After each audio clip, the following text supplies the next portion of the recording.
Subscribe करें हमारे channel सर्वेटेक को। और आज देखें उत्सर्जन किसे कहते हैं, आज देखें उत्सर्जी अपशिष्ट किसे कहते हैं और उत्सर्जी तंत्र किसे कहते हैं। तो फ्रेंड्स, आज हम लेकर आए हैं मानव शरीर के अंग में यह नया तंत्र, बोले तो उत्सर्जन तंत्र या एक्सक्रीटरी सिस्टम। आशा है आप नए वीडियो का इंतजार कर रहे होंगे और मैंने काफ़ी मेहनत के साथ इसे बनाई है आपकी कामयाबी के लिए। तो चलते हैं फ्रेंड्स, बढ़ते हैं आज के इस वीडियो पे। हमारा जो इंट्रोडक्शन होता है, पहले परिचय होता है किसी भी चैप्टर का, उसी क्रम में हम आज फिर आगे बढ़ रहे हैं। तो फ्रेंड्स, हमने शुरू किया है जिसे आप क्वेश्चन भी कर सकते हैं या जिसे आप परिचय भी कर सकते हैं। उत्सर्जन किसे कहते हैं फ्रेंड्स? किसी जीव के शरीर से उपापचयी क्रियाओं के फलस्वरूप बने हुए विषाक्त अवशिष्ट, बोले तो टॉक्सिक वेस्ट को बाहर निकालने की प्रक्रिया उत्सर्जन या एक्सक्रीशन कहलाती है। वास्तविक अर्थों में शरीर में बने नाइट्रोजन युक्त अवशिष्ट पदार्थों के बाहर निकालने की प्रक्रिया उत्सर्जन कहलाती है। तो फ्रेंड्स, नाइट्रोजन युक्त का मतलब होगा यहाँ हमारे अमोनिया से, यूरिया से, यूरिक अम्ल से। तो चलिए फ्रेंड्स, हम आगे की ओर बढ़ते हैं। उत्सर्जी अपशिष्ट पदार्थ किसे कहते हैं? किसी जीव के शरीर में उपापचयी क्रियाओं के फलस्वरूप बने हुए विषाक्त अवशिष्ट को उत्सर्जी अपशिष्ट कहते हैं।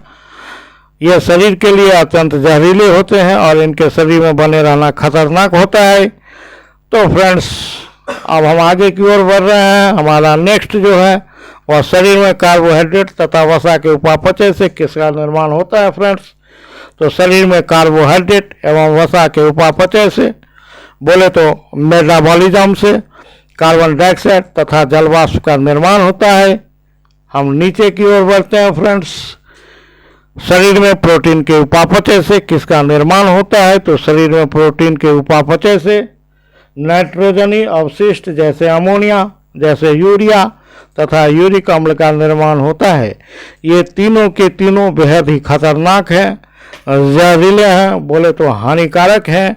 और अगर ये हमारे शरीर में रह गए तो फिर न जाने क्या होगा हमारे शरीर का।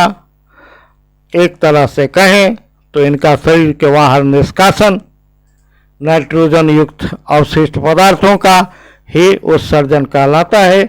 और आज का हमारा पूरा का पूरा जो तंत्र है वह मूत्र निर्माण से संबंधित है।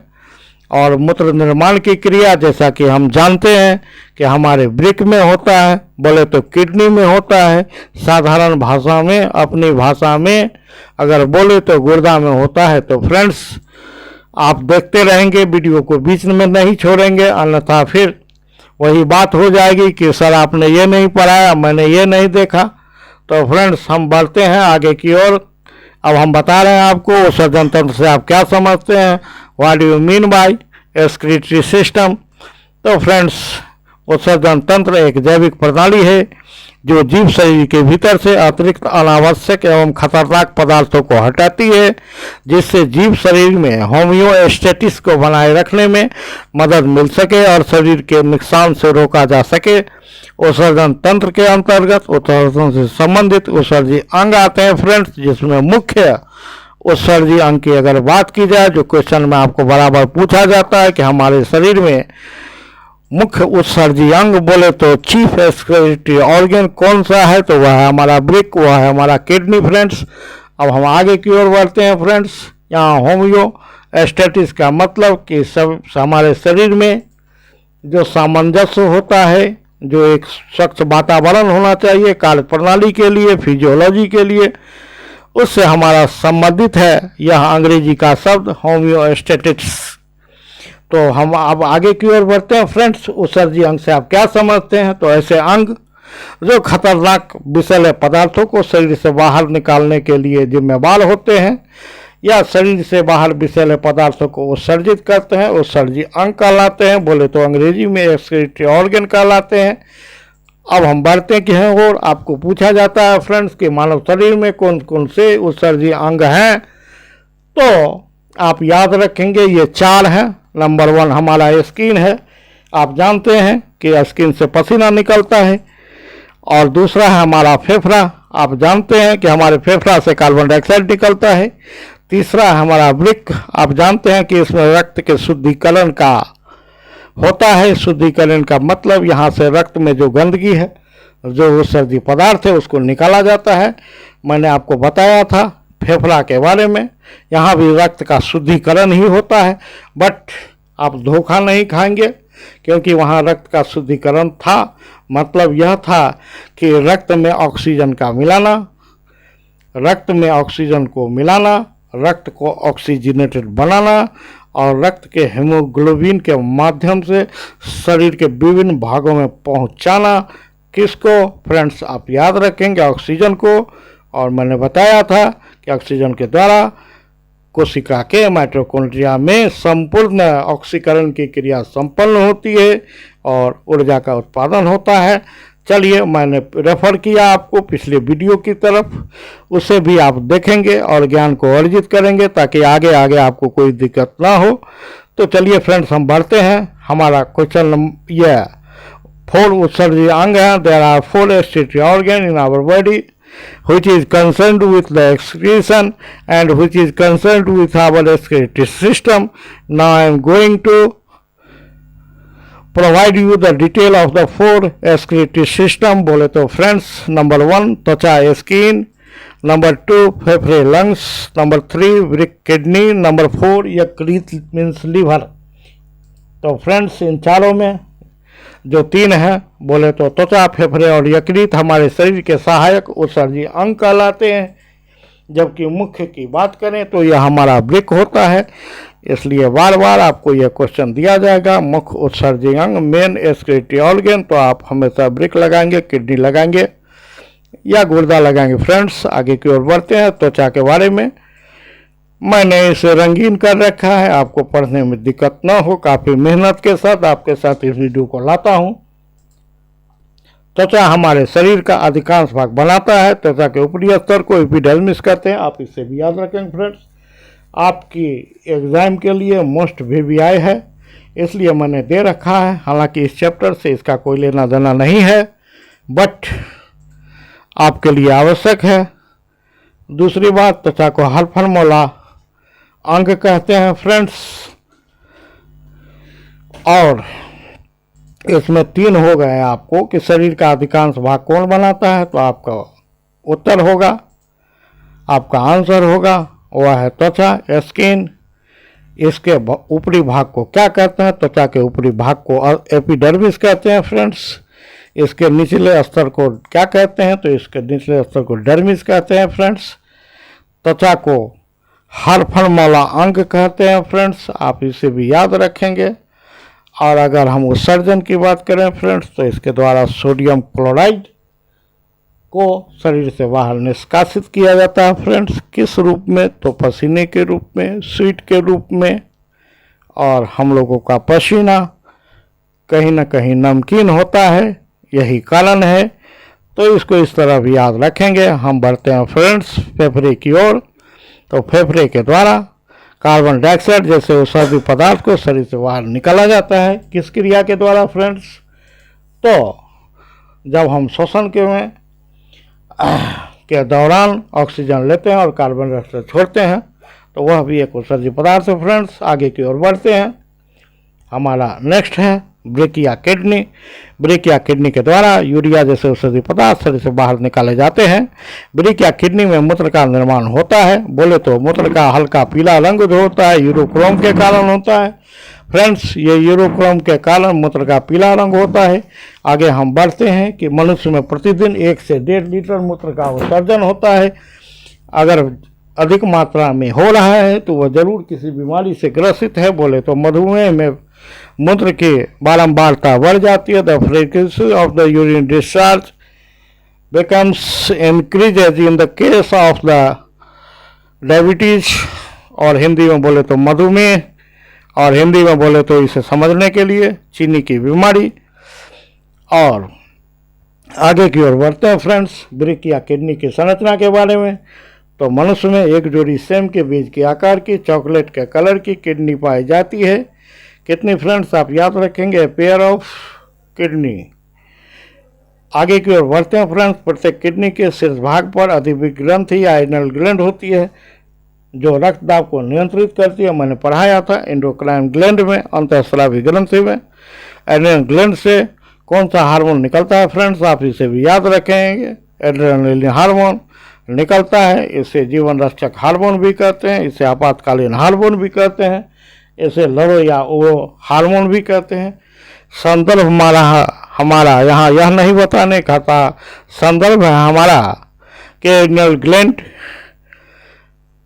के बारे में, संदर्भ है हमारा वृक्क के बारे में। फ्रेंड्स, एड्रिनल ग्लैंड का बाहरी भाग को कॉर्टेक्स जबकि भीतरी भाग को मेडुला भी कहते हैं। चूँकि एड्रिनल ग्लैंड किसका भाग है, तो वृक्क का भाग है फ्रेंड्स। तो यहाँ आप यह भी याद रखेंगे वृक्क के ऊपर एक कैप्सूल होता है और कैप्सूल के नीचे के भाग को हम कॉर्टेक्स कहते हैं और कॉर्टेक्स के नीचे के भाग को मेडुला कहते हैं फ्रेंड्स। तो वृक्क के भी 3 भाग होते हैं। हम आगे की ओर बढ़ते हैं फ्रेंड्स। हमारा 4th जो इसमें पॉइंट है वह प्रत्येक किडनी में रीनल धमनी या रीनल शिरा के द्वारा रक्त का लेन देन होता है। फ्रेंड्स, बोले तो रक्त जो है वृक्क में शुद्धिकरण के लिए आती है, वृक्क में शुद्धिकरण के बाद यहाँ से चली जाती है। और इसके बाद फ्रेंड्स मैं बता रहा हूँ आपको, किडनी से एक मूत्र नलिका निकलती है जो एक थैलीनुमा रचना मूत्राशय में खुलती है। मूत्राशय शरीर के बाहर मूत्रवाग के द्वारा खुलते हैं। मूत्राशय में अस्थायी रूप से मूत्र जमा रहते हैं और समय समय पर शरीर के द्वारा बाहर निकाले जाते हैं।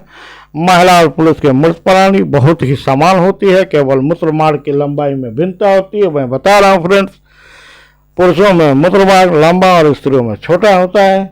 मैंने फ्रेंड्स यहाँ फिगर दे रखा है किडनी के बारे में, वृक्क के बारे में। आपने इस फिगर को अपने किताब में, अपने अध्ययन के क्रम में कई बार देखा होगा, लेकिन जिस स्तर से मैं समझा रहा हूँ शायद यह फिगर आपको दिखाई पड़ता हो और आप देखने की कोशिश करेंगे। यह मोबाइल पर है, इसका PDF जब मैं प्रोवाइड करूँगा तो यह विस्तार से आपको दिखाई पड़ेगा फ्रेंड्स। हम आगे की ओर बढ़ते हैं फ्रेंड्स। आप देख रहे हैं कि 2 किडनी है, उससे दोनों ये मूत्र नलिका निकलती हुई कहाँ जा रही है फ्रेंड्स, ब्लैडर में जा रही है, मतलब मूत्राशय में जा रही है। और यह मूत्र भाग के द्वारा, बोले तो यूरेथ्रा के द्वारा शरीर के बाहर खुलती है और हम मूत्र का उत्सर्जन करते हैं। हम आगे की ओर बढ़ते हैं फ्रेंड्स। हमारा नेक्स्ट है किडनी या वृक्क की आंतरिक संरचना। आपके एग्जाम में बार बार पूछा जाता है, which of the following is the structure and functional unit of the kidney. तो आप इसे याद रखेंगे friends. This is nephron which is found in the number of millions, और नंबर ऑफ मिलियंस में इसकी संख्या बोले तो 1 से 5 मिलियन नेफ्रॉन होते हैं। नेफ्रॉन में क्या होता है, रक्त का निस्पंदन होता है। नेफ्रॉन में रक्त का फिल्ट्रेशन होता है। वास्तव में रक्त के शुद्धिकरण की अगर क्रिया कहीं होती है तो वो नेफ्रॉन में होती है फ्रेंड्स। किडनी रक्त के शुद्धिकरण का अंग कहलाता है। आपको यह भी एग्जाम में पूछा जाता है। प्रत्येक नेफ्रॉन की शुरुआत बोमेन कैप्सूल से होती है। अगर रचना की बात करें तो यह कप के समान एक रचना होती है जिसमें धमनी और शिरा के द्वारा अशुद्ध रक्त आते हैं। यह एक गुच्छा के रूप में रहती है और दोनों को मिलाकर मैलपीजियन नलिका कहते हैं। मैं विस्तार में नहीं जाना चाहता, बट आप इसे याद रखेंगे, अगर संभव हो तो नोट भी कर लेंगे कि Malpighian tubule equal to Bowman's capsule and the knots of capillary means to say artery and vein. आगे की ओर बढ़ते हैं। जब ये यूट्यूब की रचना में परिवर्तित होती है मध्य भाग में, तो इसे हम क्या कहते हैं, उसको लूप ऑफ हेनेले कहते हैं। यह एक वैज्ञानिक थे जिनके नाम पर इसे हम यू आकार की नलिका को लूप ऑफ हेनेले कहते हैं फ्रेंड्स।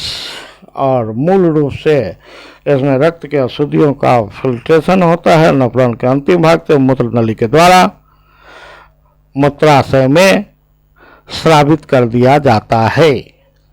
राइट फ्रेंड्स, अब हम नेक्स्ट नीचे की ओर बढ़ते हैं। चलिए फ्रेंड्स, अब इसके बारे में मैंने बता दिया, और जो हमारा अब अगला होगा वह होगा क्वेश्चन नंबर यकृत के बारे में, वो सर जी अंग के बारे में फ्रेंड्स। तो वीडियो हमारा लास्ट हो गया, चलेंगे हम नेक्स्ट डे के लिए। यकृत के बारे में मैं बताऊंगा कि यकृत में फ्रेंड्स क्या होता है। तो कार्बन डाइऑक्साइड और NH3 की मदद से यूरिया का निर्माण होता है। यकृत में पित्त का निर्माण होता है, जो पाचन क्रिया में भाग लेती है। मैंने बताया था, उसके बारे में मैं विस्तार से फिर यहाँ चर्चा करूँगा। और यूरिया का निर्माण होता है, उसके बारे में भी मैं आपको बताऊंगा। दो मुख्य काम, पित्त का निर्माण, यूरिया का निर्माण, यकृत में ग्लाइकोजन का संग्रह, यकृत में विटामिन ए का संग्रह। यकृत किन कोशिकाओं का बना होता है? हेपेटिक सेल का बना होता है। तो हम नेक्स्ट वीडियो में चर्चा करेंगे। Thanks for watching. Good night.